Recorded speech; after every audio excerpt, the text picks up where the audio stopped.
Nawawmali ang isang Kim Pao Solid sa pag-aakalang si Paolo Avellino ang nag-video ng isang post ni Kim Chiu. Agad na binida ng isang netizen ang aniya ay nakita niyang video ni Kim para sa ini-endorso nitong brand ng car. Nalusaw sa kilig ang nasabing netizen nang i-validate ito ng isang nag-comment sa post na fan na younger brother raw ni Kim ang nag-video bagamat kasama rin sa sasakyan si Paolo Avellino. Sabi ng isang netizen si William Chiu po yun na ang tinutukoy nito ay ang younger brother ni Kim na dumating ng Pinas nung nakaraang holiday pero bumalik na sa Canada. Ang ilan ay inakalang si Paolo Avellino dahil parehas raw ng tenga ni Paolo ang sakay ni Kim. Kanya-kanya namang spekulasyon ang mga netizen dahil sa hindi nagawang takpan ang plate and number ng sasakyan sa likod. Sabi naman ng isang netizen, ibang variant ng sasakyan ang dinedrive ni Kim at hindi ang ini-endorso nito kaya nag-delete agad ito ng video. Sabi naman ng iba na ipinipilit si Paolo ang sakay ni Kim. If si William yon hindi niya itatago, parang fingers ni Paolo yung nasa front mirror, may hawak na pink as cellphone. Iginiit naman ng isa na si Paolo Avellino ang kasakay ni Kim. Para lang magkaroon ng resibo ang kanilang hinala na si Paolo Avellino, kanya-kanyang post at screenshot ng video ang mga netizen kahit tenga at kamay lang ng lalaki ang makikita. Si Kim Chiu. Okay. Ayun, okay, next.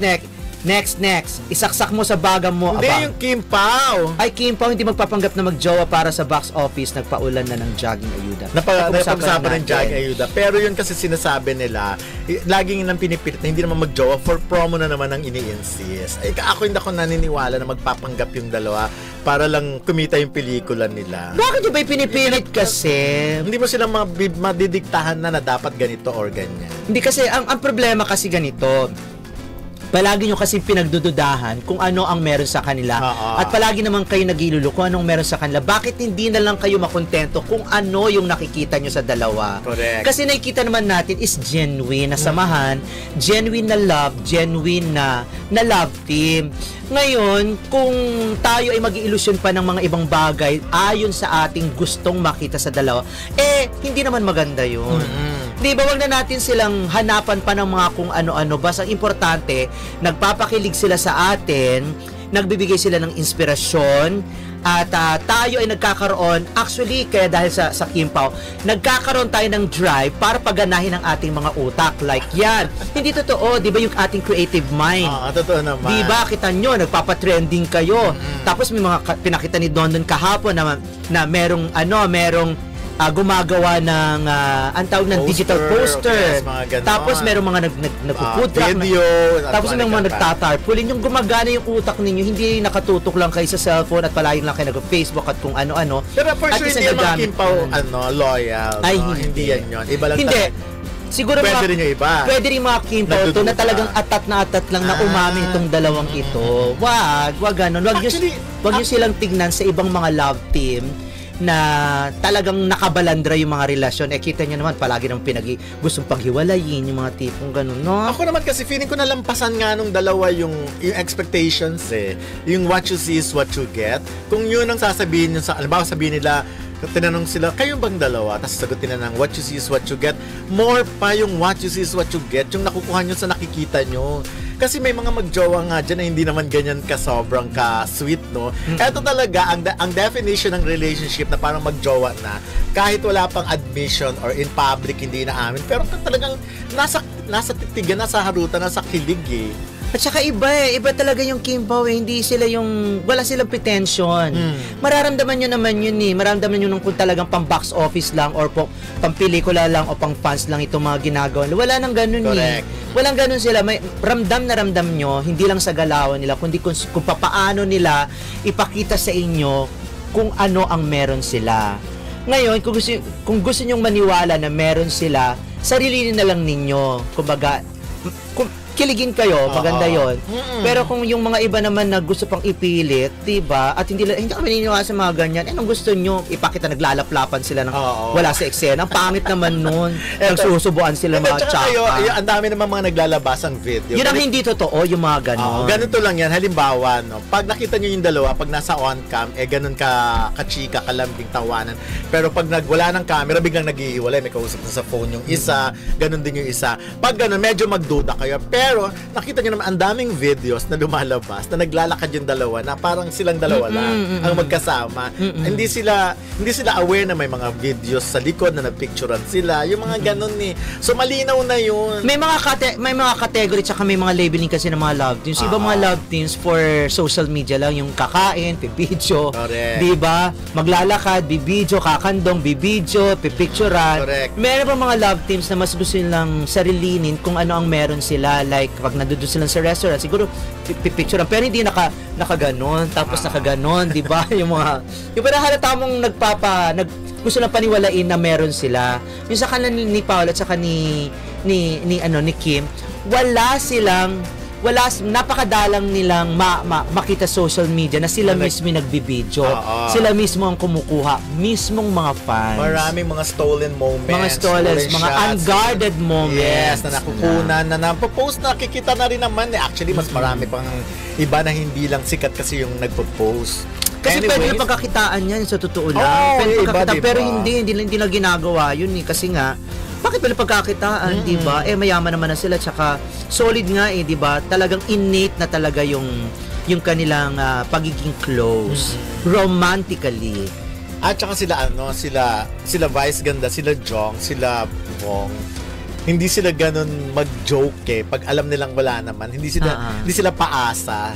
So talagang ramdam nila at alam nila yung mga ganun. Kaya huwag nyo na ipilit na pang box office lang yung kilig na to ni ng Kim Pao. Wala pong ganon. Okay. Anyway, moving on, isaksak mo sa baga mo si David Sanya Lopez sa kipagtalakan sa bashers.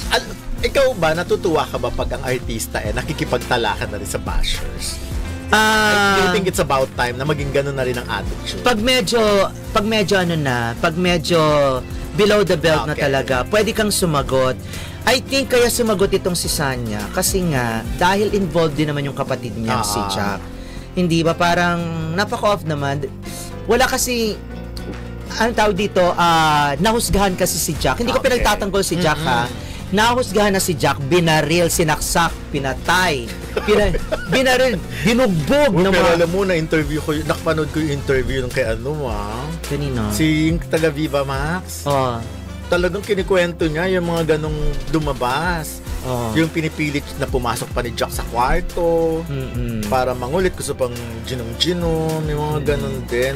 Siguro isang bagay din yun kung bakit nung lumabas yung interview na yun, parang nakapag-isip siguro si Barbie din. May ganito palang side to si Pero hindi natin kasi alam kung anong parang si pangalan nun si Ava ba yun? Oo, si Ava. Pero kasi anong tawag dito, hindi tayo dapat manghusga ng mga napapakama. Hindi tayo dapat manghusga. May dapat. Nakukutuwa na. Hindi tayo dapat manghusga kaagad ng mga tao. Alam mo, siguro si Sanya hindi naman siya madalas sumagot. Actually, yun nga, hindi naman siya ganun. Hindi siya madalas sumagot. Kaya lang siyempre, dahil napikon na siya, dahil kumbaga binaril na nga yung kapatid niya sa social media, tinalakan na nga, di ba, nilait, bugbog sarado na. Tapos siya pa i-involved din. Nataon lang namang nagkasama lang naman sila ni David, hindi ba? Tapos lalagyan nyo ng label. Wag naman ganun, baka sabihin cheater din naman si di ba? Inaagawan. Wag ganun, kaya siguro hindi naman siya tumalak actually, kumbaga sinarkasiko lang niya yung yung basher na yon. May mga iba pang nakisawsaw, sinasabi, bakit mo dinidelete yung reply mo, blah. Siyempre sumasagot na, hindi ako nagde-delete ng May nag-delete na iba. Tapos sinasagot niya rin. Pero ang point ko, so tama bang sumagot na ang mga artista sa mga basher? Pero kung sunod-sunod daw nakikipagtalakan ka, nakikipagpalitan ka na ng mga salita, masyado nang okay. mababa yun sa image mo. Correct. Yun nga yung Sa stature mo. Yun nga rin naisip ko. So ikaw, when was the last time nakipagtalakan ka sa bash? Hindi ako artista, kaya Hindi, wala kahit akong, na mga ano lang. wala akong ganun eh. Oo, like halimbawa pag Kasi sinasabing... hindi talaga, maganda lang talaga ako, hindi ako Hindi, sikat. halimbawa pag sinasabi sa... Hindi tayo maniwala, maganda lang ako, pero hindi ako sikat. Oo. So hindi ka Umuha naman pwede ever. Oo, ka na maganda ka, Ano? hindi ako sikat. Kasi oo. Ay, hindi yung oo, yung tungkol sa kwento ko. Ay, doon ka. Wala din ko nga naririnig sa sabi mo. Hindi. Naka-shut. Shutdown na agad yung word na ganda. Mukhala ko Diba artista, sa Google pero, may gano'n? pero maganda talaga ako doon. Ipilit. Ayun na nga. Ako, Oo nga. siyempre minsan Ikaw. pag may... Hindi, minsan natitempt kang sagutin, pero parang iniisip mo, ay, wala namang mangyayari. Pero sila, ginagawa na ng mga artista ngayon yun ang sumagot. Sabay si Sharon Cuneta, there was a time, di ba? Hindi siya nakakapagpigil. Pero si Boss the Ate Guy, di ba? Wala namang Wala. Kasi naman active sa ano. Hindi active si Ate Guy sa Facebook. Sa pero, Facebook. Pero sa sa Messenger lang, hindi siya active sa YouTube na sumagot-sagot or something. Halimbawa yan, Nora and Vilma, kung titignan mo yung grabe magbanatan yung fans nila. Yung fans ni Nora, babanatan si Vilma. Fans si Vilma, babanatan. Si ano, sa Facebook ka nababasa ko. Pero never ko silang nakikita na sumasawsaw. No, kasi siyempre nakatandaan na nila yung ganyang kalakaran na nagbabangayan talaga yung Mas mga... matindi pa nung araw. Harap-harapan Oo. siguro ang ano. Pero sinasabi rin naman lang, madala ng okasyon na huwag kayo mag-away. Huwag pumato. Lalo pag may mga... Kumari sila. Di ba lalo na pag may mga awards night na talagang palakasan ng boses, di ba? Ng mga artista para lang banggitin at sagaw yung pangalan ng mga kanilang mga iniidolo, Nora, Vilma. Yung sa akin, siguro isang bagsakan na talak lang. Tapos tama na.